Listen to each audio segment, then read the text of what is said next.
Assalamu alaikum, good evening. Thank you for tuning into PTV World. Welcome to Sports Extra with me, your host Sabil Sachal Hazir.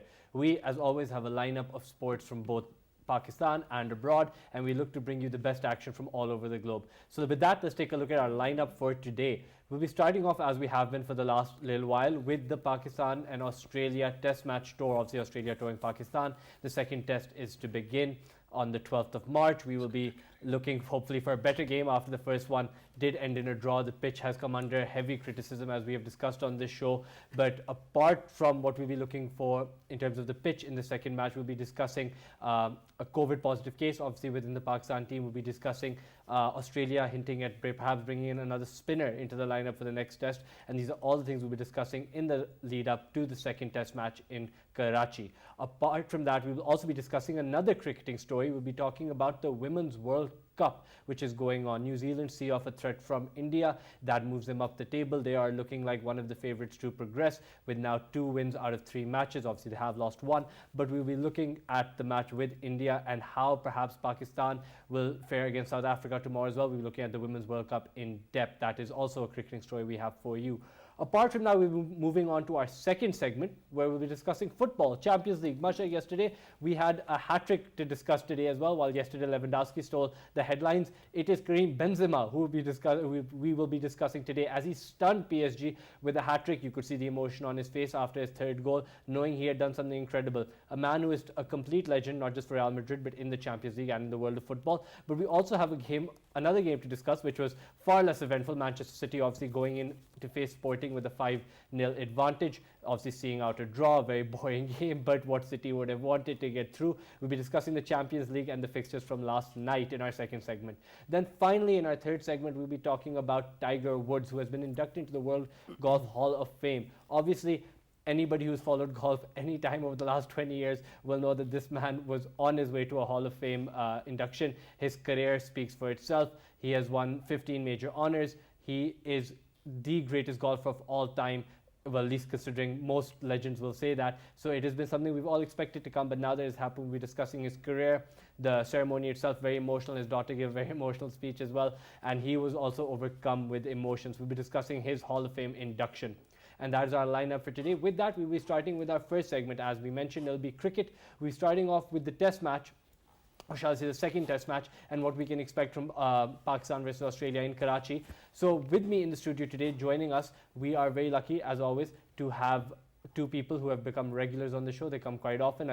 If you have been a fan of this show for a long time, you will be aware. With me, we have cricket commentator, golf, a very avid golfer who will be sticking with us for the whole show. We have Imran Jinju. Imran, thank you very much for joining us on the show. Thank you. Thank you for inviting, Sabi. As always, it's a pleasure. We will also be joined by a cricket commentator and a mainstay of our show, K. Asif Ahmed. K. Asif, thank you very much for joining us on the show. Thank you, Sabil. How are you doing?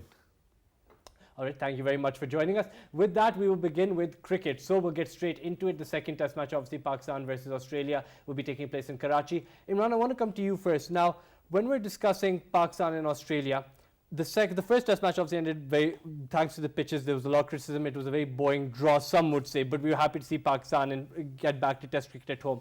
What do you expect from the second test match and how the pitches are going to be? Obviously, Ramiz Raja said that they're playing to Pakistan's strengths with the pitches. What do you think we can expect from the second test? Yeah, first of all, I stand vindicated.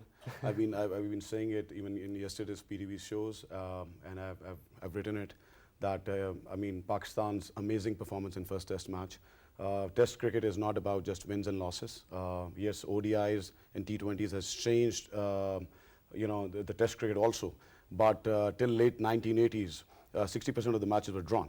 So test cricket is all about, as you know, great determination and all that. And I stand vindicated because if the chairman of the cricket board has just said something which I've been saying for the last few days, because I was over thrilled with the strategy. For me, as a sports fan, it's all about strategy and executing it on ground and playing it to your strength. So I think the way the whole test series started after 24 years, such a magnificent team came along from the Australians, full batting lineup, complete strength in bowling, fielding. They've always been there, and so it's a very settled Australian side, and that too after the drubbing that they gave to England in the Ashes. So I think it was a hard task, considering the Pakistan had just finished a domestic T20 cricket tournament, so a transition from T20 into the test match is always going to be difficult. Siklan Mushtaq and a new player, Mohammad Yusuf, the legend, and Imam has just said that today, that the way Mohammad Yusuf has transitioned into the team in just about few days, and just asking that what exactly is required by the batsman, and the advice given. So Imam and Azhar Ali laid the foundations, and Pakistan has drawn the first match. And as Rameez Raja said, that we have played to our advantage. So it's National Stadium, Karachi, City of Lights. And a little bad news, because I've been saying it all throughout, K. Asif and to Sabil and to Ahmed also, that Fahim Ashraf is the key.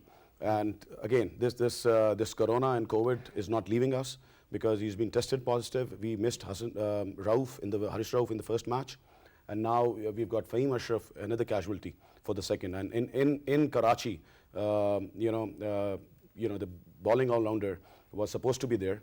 But having said that, I still back the Greens to win this test in National Stadium. So that's a very interesting point. Asif, then I'm going to ask you a twofold question, if I can. One, about what you make of the pitch and the conditions, and what Rameez Raja said. And also, now we have this COVID positive case. How does Pakistan adapt? Because obviously he missed the first test as well, not due to COVID, but now he's going to miss the second one, and we can't help that really. So how do you think we adapt to that?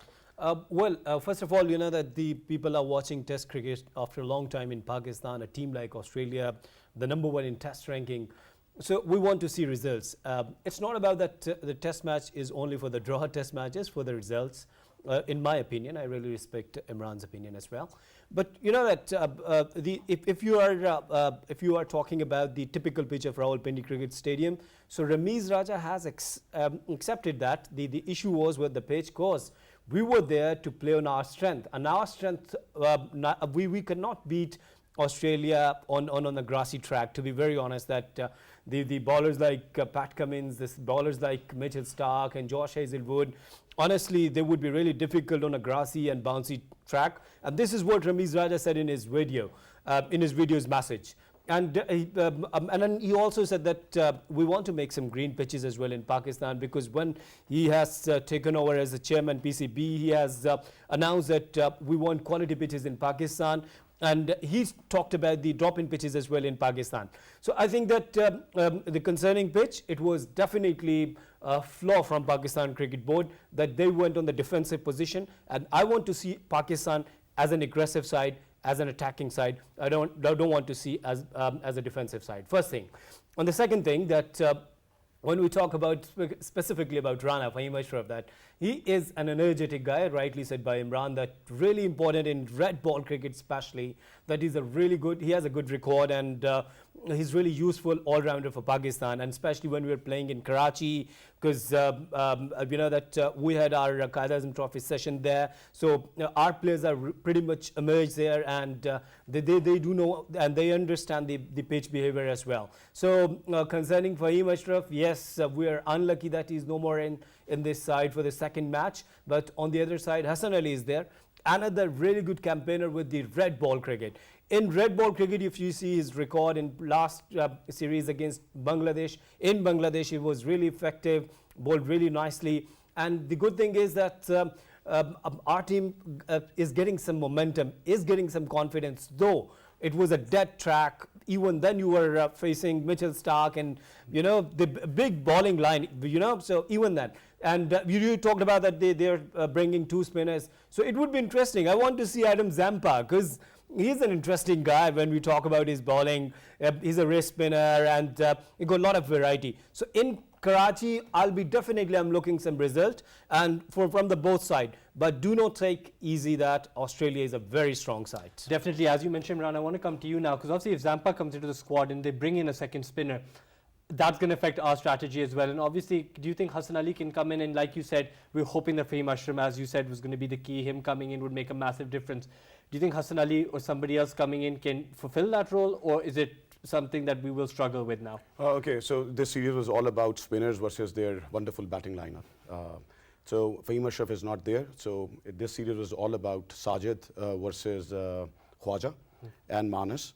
and Noman versus Smith and the others. And Noman has taken a good start, taking 6 wickets. Absolutely. So, but I mean, I think I still feel I would be happy if Zampa plays, but it will be a concern if they give the debut to the Sweepson Asif. Yeah. Because I think so it's going to be a debut for the new leggy, and especially after the aftermath of Shane Warne, rest in peace.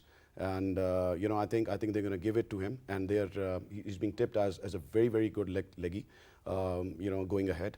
So I think in Karachi they may play him. I think they will play him. So coming back to the Pakistan strength, I think Sajid holds key, because we need to get Khwaja, because there's batsman after batsman. Like there's a century after century or a bigger score coming from each Aussie batsman. So what is important is that we get the quick wicket of Khwaja, the lefty. So Sajid is very important, and that's why you saw that even in a pitch, and in a Pindi pitch or in a Pindi stadium, Sajid was there right in the start, if not opening the bowling. So you could see even in a test match, Sajid Ali right there if the pitch is more similar to what we saw at Pindi. And Karachi, as we know, in National Stadium, they favor the orthodox left armer or orthodox right arm off spin, even on the first day. Later, it's going to be a paradise for Sajid and Noman to click for Pakistan. Coming back to Fahim Ashraf, I think now I actually predicted yesterday, no prediction, but for me, I thought that Fahim Ashraf and Hassan Ali would be coming back in the team, because Karachi, they've been terrific in the last 2-3 years, as Asif also mentioned.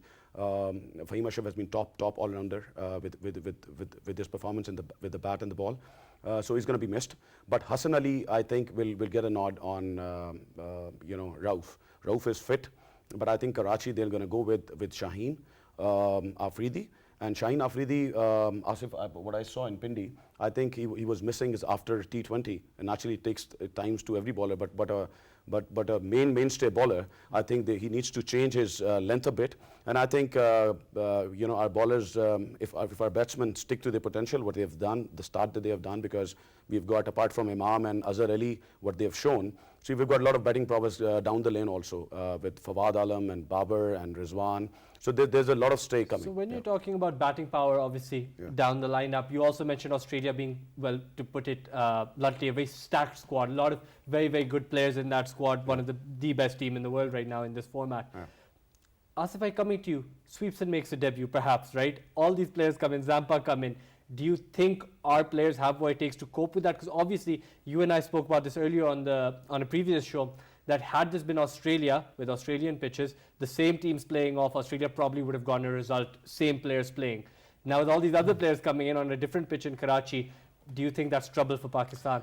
Always really troubling. You know why? Because, if you talk about the Pakistani batters, they're really good on a straight pitch or straight track like we had in Rawalpindi Cricket Stadium.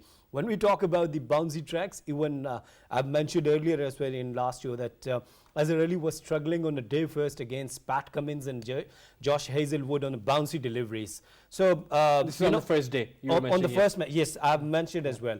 Look, if you talk about the Australian batters, they're really good with the short pitch deliveries. Talk about their former cricketers like Ricky Ponting, then even Shane Watson. They were pretty much good with the hook and pull, and it was their forte, and that's why people were really scared. Even I watched in a match where Bakhtar had taken two fielders, one on the fine leg, one on the square leg, and Ricky Ponting hit him over the ropes for the six. So, it does not, this is their speciality.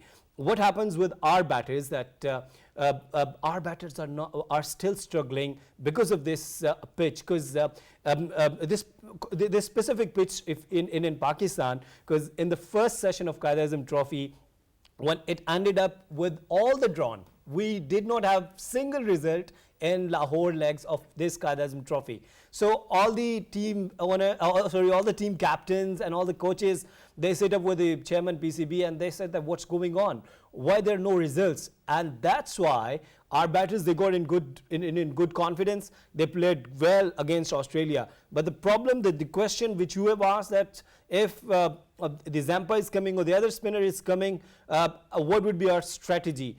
Fawad Alam technically really good. He would be really, really nice. Same with the Rizwan, same with the Babar Azam and Imamul Haq, Abdullah Shafiq.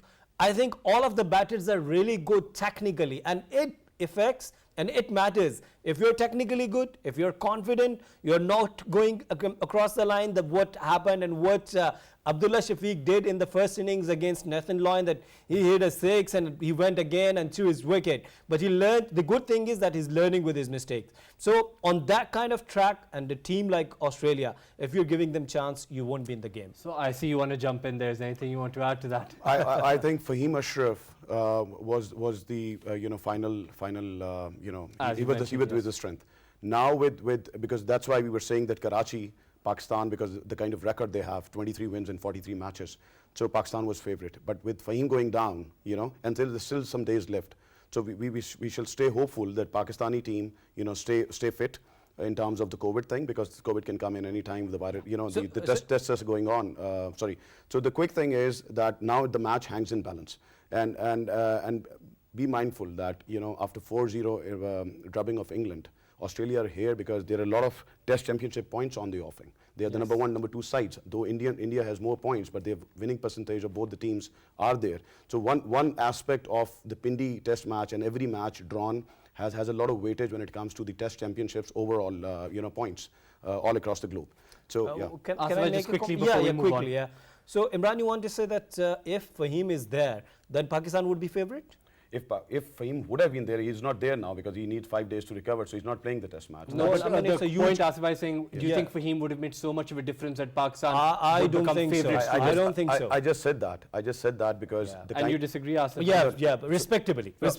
I have my own opinion. Yeah, sir. sure. But Yeah. but my point is, Asif, that Pakistan has got the initiative because Australians were looking at Pindi as to draw the first No, blood. Imran, to draw when the you first talk blood. about an all-rounder like Fahim Ashraf, he's a really good guy. But if he's in Pakistan and you're telling that Pakistan is favourite just because of Fahim Ashraf, I strongly disagree with this. No, Okay, well, No, quickly, very quickly, very quickly. This is becoming very circular. Yeah, no, it's okay. No, this is my point of view. Yeah. It's okay. Say, Asif, I mean, we all disagree to agree. Yeah, all yeah, of course. So the point is, I'm talking about strength to strength. So batting to batting, bowling to bowling, they both are evenly matched. But are considering... No, the we do. Sorry, once again, no. Their bowling strength is pretty much good there.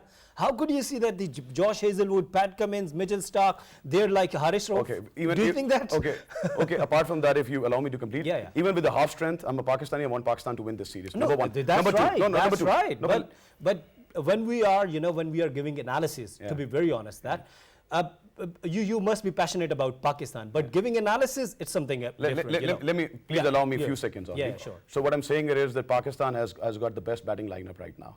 Oh, okay. They are coming with guys, they're coming with, okay, guys. So these are very good arguments, but at the end of the day, Fahim Ashraf is not there, as you mentioned. So these it's gonna be a nail biter So, yes. till the end. It's gonna be a nail biter. But I want Pakistan to win. Yes. So for the fans that Same are with watching, me, everybody same with wants them to win, but Asif Bhai is saying that it's a more pragmatic approach, perhaps, to think Australia are the better team, and Imran Bhai is saying obviously that it is more pragmatic that actually you support your country and you think they'll get through it no matter Not just what. support. Although Sabir. both of them are No. obviously on the Pakistan is evenly matched up. Okay, that is your point, that they're evenly matched up. But whether that seems to be true or not, we'll find out. But with that, guys, we will move on to our second cricketing story, which is on the Women's World Cup. We have a package on that. Let's go have a look.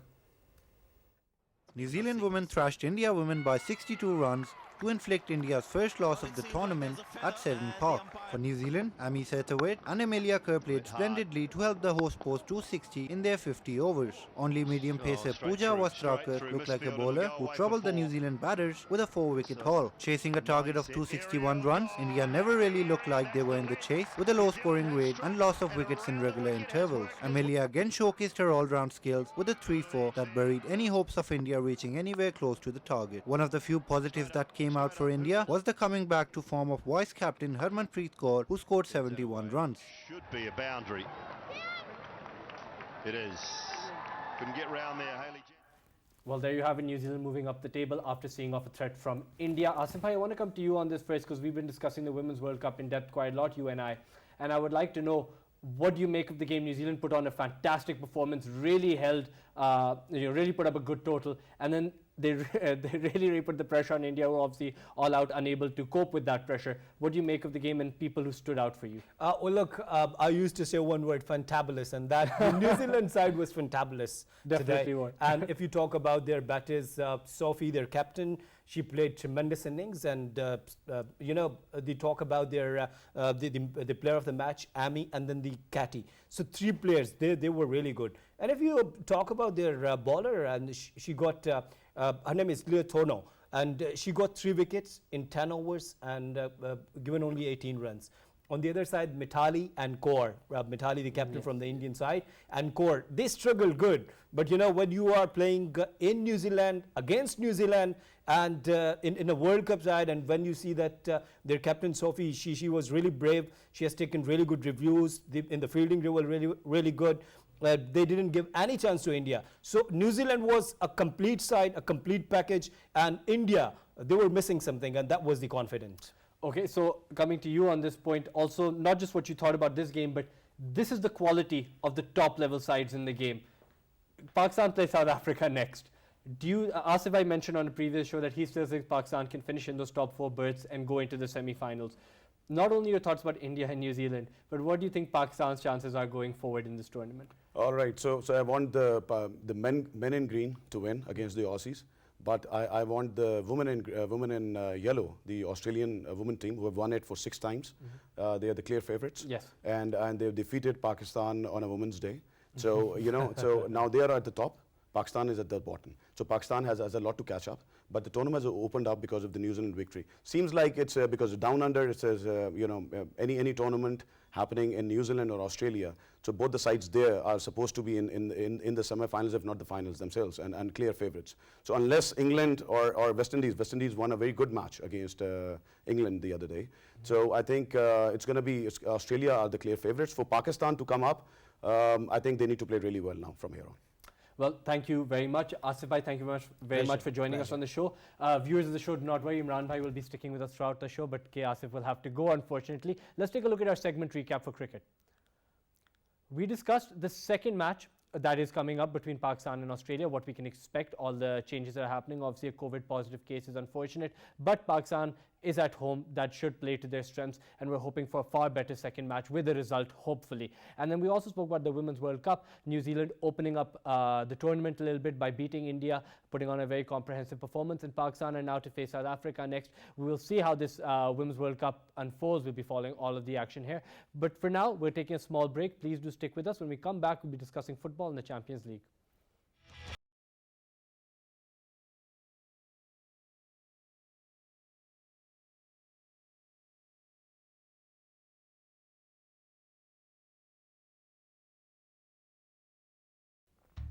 Thank you very much for sticking with us, viewers. We are back. Now we'll be discussing football in the Champions League. We have a report on that. Let's go take a look. Who scored 71 Kylian Mbappe was running riot at the Santiago Bernabeu, but his fellow Frenchman struck 3 times in 17 minutes to propel the hosts to victory. Paris Saint-Germain suffered another mind-blowing remontada once again, dumped out of the Champions League last 16 by a Spanish side from a position of utter dominance. Another Mbappe goal appeared a formality, with the 23-year-old running rings around players who could well be his teammates next season. And yet, by full time, the only French forward the world was talking about was Real Madrid's Kareem Benzema. A stunning hat-trick in under 17 minutes, the latter 2 goals coming in the space of just 106 seconds, turned the tie on its head and ignited the already rocking Bernabeu.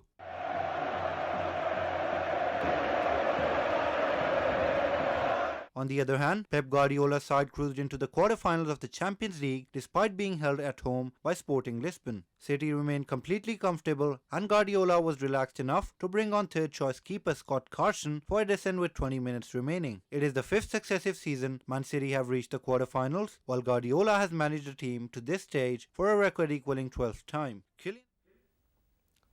Well, we're all very lucky, those of us who are football fans, first getting to see a Lewandowski hat-trick one day, then a Benzema hat-trick to bring Madrid from the brink of death last night. Imran, your thoughts on Kareem Benzema? Now, he is one of the best footballers I have seen in my lifetime. He is criminally underrated. He saved Madrid in that game, obviously getting a hat-trick. What do you make of the game itself and his influence, not just in this match, but just on Real Madrid since he's been there? Is he 34-year-old? Sorry? Is he 34-year-old? So the oldest in the Champions League to get a hat trick. What a hat trick! So scoring 2 goals for a quarter-final berth in 100 seconds, to be specific, 116 seconds. So, but this is Sabil. This is the Real Madrid. the Champions League team of the Champions League, winning the first 5 inaugural ones of the Champions League, then famous Cristiano Ronaldo's 4 Champions League wins. So I think now they are not just the dark horse. It could be now this could be no English team winning the Champions League this time. Could be it going back to Madrid, because and PSG, Paris Saint-Germain. Oh, I think they are football South Africa. As South Africa in cricket, we used to call them in late 90s chokers. With all due respect to some of the great teams that they had, but always failing at the crunch moments. But this is what the great game of football is for you, Sabeel. And Luka Modric, again, is he 36-year-old? So turning the clock, both these guys, along with the junior and the new Brazilian guy, I think they performed exceptionally well against Paris Saint-Germain. And this is exactly 5 years after what Barcelona did to them. The deficit of 4-0 being changed. And what a player, Sabeel, Kylian Mbappe. He was stunning in the first leg. And even yesterday, it looked like in the first half that the Madrid is going to, they have no chance. And PSG are surely booking a berth in the quarterfinal. So what a performance by Kylian Mbappe. Hard luck, what a great tournament that he's had. And we would have loved to see him in quarterfinals and semifinals and finals. But Real Madrid, well done to them, the way they have performed, the grit and determination of Luka Modric. As you said, Benzema have played in a galaxy stars, with some of the biggest names football has ever seen, and that too in Real Madrid. But now he's showing that why he's a class apart. And at 34-year-old, becoming the oldest and turning the tie right there shows the class of Benzema. Well, viewers, as you've seen on your screen, Ali Abbas, a good friend of mine and sports expert, football expert in particular, has joined us. Ali, welcome on the show as always. We're happy to have you. I just want to get straight into this now. So a lot of points were brought up there. Benzema's performance, Mbappe's performance, Modric's performance. Obviously, Modric instrumental in that second goal, and he was just phenomenal throughout that second half. Now, can you please give us your thoughts on Benzema's influence on the game? Mbappe, obviously very unlucky, had a few goals ruled off for offside. His influence and Modric's influence to make one of the best comebacks of this season. Yeah, thank you, Bill. And what a fantastic game of football last night. I mean, a great spectacle. And I mean, in terms of Kareem Benzema, I mean, he's aging like fine wine, isn't he? For the last decade or so, ever since he joined Real Madrid, he's always been under the shadow of Cristiano Ronaldo. He's just been gone very silently about his job. And now he's very close to breaking the goal scoring record set by Raul of scoring the second most goals for Real Madrid.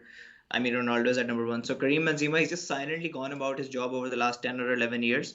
And now he would go down as a legend of Real Madrid. And performances like the ones he had yesterday shows exactly the quality of the great man. And I think in terms of PSG, I mean, yes, Kylian Mbappe scored a goal, but we have been discussing this for so long that you can only carry one player in a team.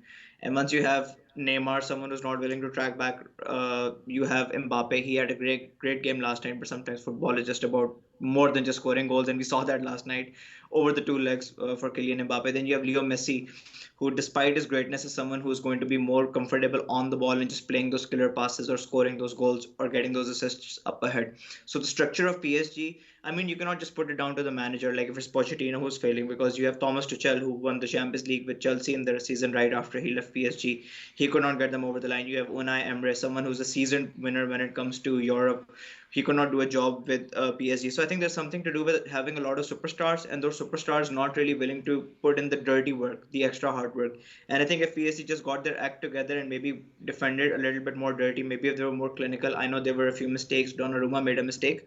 But, just making sure that they played dirty football or not very aesthetic football, they would have gotten over the line. They didn't. And now we're here talking about Real Madrid being the potential finalist or the winner of the Champions League. Ali, sorry to interrupt you, but I just want to touch on this really quickly. You've brought up Donnarumma and you've talked about teams carrying players. Surely sometimes also, as you mentioned, just about doing the fundamentals. Had Donnarumma just cleared that ball, momentum would have never switched. And it's hard for Madrid to get in the game. It's, it's what do you call these flashpoints in the game that make a difference sometimes. I know, and I mean, Donnarumma is still very young, but he's been around for the last 6 or 7 years. So, he has the experience in terms of years. But then again, I think it's maybe more to do with the senior players in the team just taking the game by the scruff of the neck. Once you're 2-0 up, I do feel that having no away goal rule also played a role, because obviously after Mbappe scored, if it was the last season Champions League, PSG, Real Madrid would still be needing 3 goals, and it would have been a different ball game, because there's the pressure of you of getting 3 goals instead of 2. So there were certain factors, but then again, I mean, the senior players in PSG, who's the senior most player in PSG at the moment? Neymar. Do I look at Neymar as a leader? I'm sorry, I don't. He's a great player. He is. I don't think I'll be a Neymar even in another 6 lifetimes, if I'm being very, very lenient to myself. But he's not a leader. You have Mbappe. No, he has his sight set on Real Madrid. So there's a lack of, like we have mentioned it before. There's no character. There is no leadership. So you can have all the quality in the world, but maybe sometimes you just need a player to hold it all together. Had there been a Thiago Silva on the field, things could have been much different. But yeah, I think a lot to do with PSG in terms of getting more characters and more leaders back in the dressing room. So Nana, I actually want to come on. I'll come on to you with this point now, because he's mentioned leadership. Now you've spoken about a PSG. We would have loved to see Mbappe play further along the tournament, but Real Madrid are through. They're not.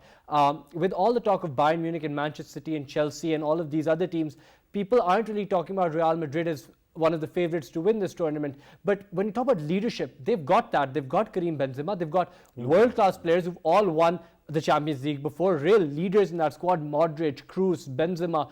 Do you think that leadership will be able to take them further on in this tournament? For sure.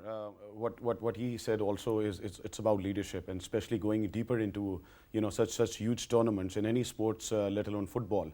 You need and this is what Luka Modric is for you. At 36 years old, as I said earlier, what he's showing is he's a class apart. What he has done for his country, what he has done for Real Madrid for a long time. He has proven that why he's right up there as a one of the best who has ever played in the midfield.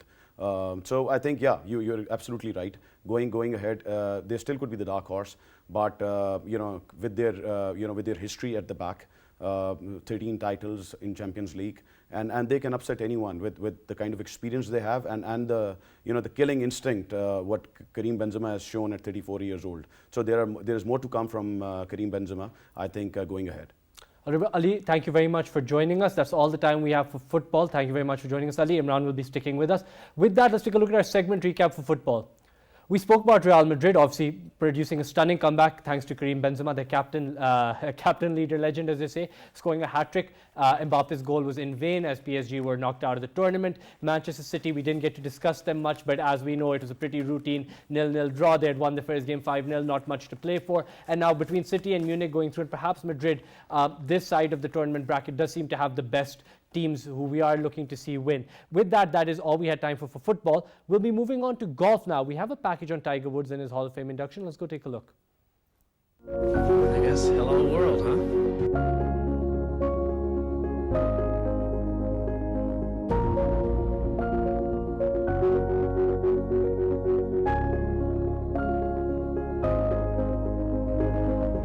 Tiger Woods was officially inducted into the World Golf Hall of Fame. The 46-year-old Woods was elected to the Hall of Fame in March 2020 and was to be inducted the next year, but the ceremony was delayed because of COVID-19. Woods was introduced at the ceremony by his 14-year-old daughter Sam. During his induction speech, Woods talked about being denied entrance to all-white country clubhouses when he was a junior and how the journey has been for him.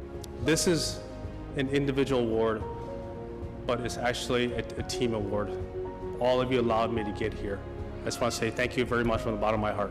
Woods claimed his first of 15 major championships in his second year on the PGA Tour when he won the 1997 Masters by a record-breaking 12 shots and set the scoring record at 18 under. He won the 2000 US Open by 15 strokes and the 2000 Open Championship by 8. In 2001, Woods became the only player in history to win 4 consecutive majors, winning the last 3 majors in 2000 and then the 2001 Masters, a feat that became known as the Tiger Slam. Woods won the Masters 5 times, the PGA Championship 4 times, and the US Open and Open Championship 3 times each. He was ranked number 1 in the official World Golf ranking for a record 683 weeks, tied a PGA Tour record with 82 victories, and made a record 142 consecutive cuts. After multiple knee and back surgeries, Woods won the 2019 Masters, his first major championship in 11 years.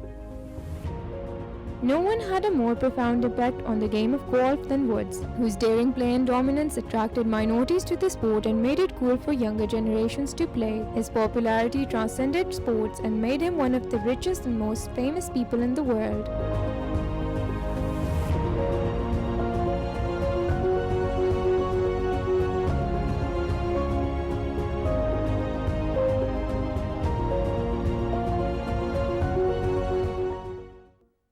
immortal player.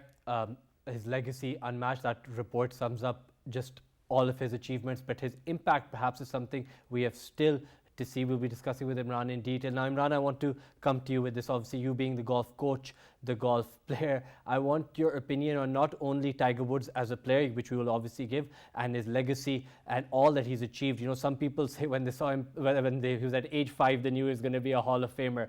So not just on Tiger Woods, but his global reach and how it's also affected golfers in Pakistan. You know, maybe the next generation or your generation or the one right after were inspired by Tiger Woods. So not just Tiger Woods, but his influence, even in countries like Pakistan. What do you make of that? First of all, Tiger Woods, thank you and congratulations. From a country of 228 million people, there's not many golfers here, but considering our population, but there's like it's increasing, Sabil.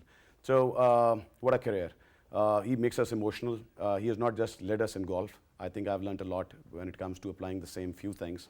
I may have come short, but applying that in your life also, because leadership, grit, going after your dreams, inspiration, humility now, as you see, because earlier he used to be, taken, he was a different Tiger Woods to what he is now, what he has gone through in the last 15 years.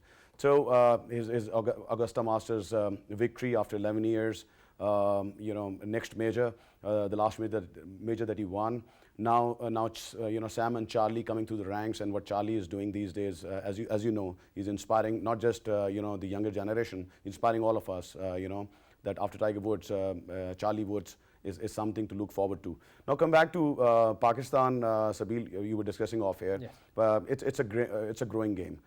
It's a wonderful game of focus and determination. It looks very easy. Looks a game of old, but I said earlier in one of your programs with you, it's a game of gold, because the focus and determination that you get from this game, and you apply that in any facets of life, it's certainly going to help you achieving your dreams, like Tiger did, and so many others around the globe. What we see of golf now, everyone in the world has no doubt that Tiger Woods, not just the ratings, not just the sponsorship that he has brought in, but the way he has inspired golfers and sportsmen all over the world. So for me, he's not just the greatest of all times, along with Jack Nicklaus. He's right up there, and Tiger has a lot of respect for him, and the other way around too. But I think he's one of the best athletes to play. What Sam said yesterday made me emotional, as I was telling you, because he said that she said that he's a fighter. The last crash he had, he's gone through a lot, like five operations of back, four of the knee, turbulent married life, coming back, winning the major after them. He's a story for the ages. And there have been so many sportsmen, Sabil. We'll be lucky to see from Tom Brady in America, from Tom Brady to so many around the globe. But how we can't forget Muhammad Ali. But I think Tiger Woods is right up there. When he'll finish and hangs his boot, I think he's going to inspire millions and millions across the globe. Well, Imran, thank you so much for joining us, not just for this segment, but for the entire show. With that, we will be taking a look. Let us recap what we discussed in this segment. We spoke about Tiger Woods, and there's something I would like to say to our fans. While Tiger Woods is one in a list of many people now either reaching the twilight of their career or has retired, for example, Tom Brady is retired, Ronaldo and Messi are reaching the end of their careers, Tiger Woods has been inducted into the Hall of Fame. These people did what we thought was impossible, and they achieved beyond what we thought was possible for a human being to do. So when they retire, there's often a gap for youngsters to come in. And there's a brilliant quote I want to share with people at home. It's from Pearl S. Buck. She was the first American woman to win the Nobel Prize in Literature. She said, "The young do not know enough to be prudent, and therefore they attempt the impossible and achieve it generation after generation." So who's to say that next generation couldn't come from Pakistan? With that, I would like to thank all of you for tuning in. From me, the entire team of Sports Extra, PTV World, and the PTV family in general. Keep attempting the impossible, and we look forward to seeing you tomorrow. Thank you very much.